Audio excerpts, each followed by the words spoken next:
अस्सलाम वालेकुम रहमतुल्लाहि वबरकातुहू। बीते 2 दिनों से पहले तमाम न्यूज़ में एक न्यूज़ सुर्खियां बटोर रही है।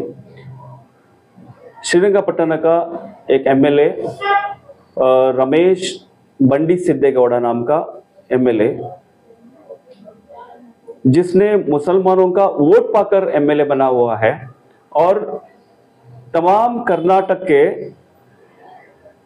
90% मुसलमान लोग बीजेपी की हुकूमत से बाज आकर कांग्रेस की हुकूमत आने के लिए तमाम मुसलमानों ने एकजुट होकर इकट्ठा होकर इत्तेहाद का मुजाहरा करते हुए सब लोगों ने वोट दिया। वोट देने के बाद हमारे वोट लेने के बाद सरकार बनी। सरकार बनने के बाद जब बगैर हुकुम जमीनों को लेके, जिसके पास जमीन नहीं है, जिसके पास घर नहीं है, जिसके पास जिरात करने के लिए जमीन नहीं है, ऐसे लोगों के जो गवर्नमेंट से जो जमीनें बांटते हैं, इसमें वो एमएलए कहता है कि अगर मुसलमानों को कोई ये रजिस्टर करके देगा तो उसको मैं फांसी पे लटका दूंगा।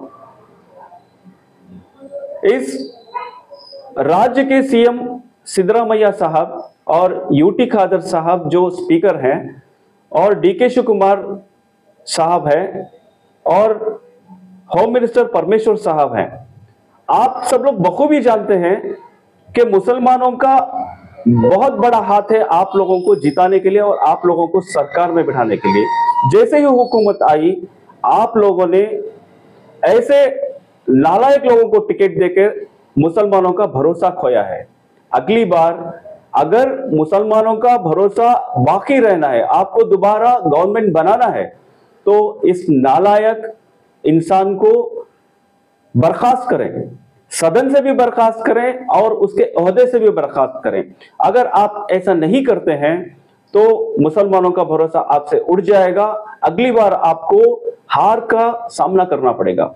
मुसलमानों का इत्तेहाद से आप लोगों को वोट मिला है। इसी मुसलमानों के तमाम एकजुट लेकर इत्तेहाद से आपको हार का भी सामना करना पड़ सकता है।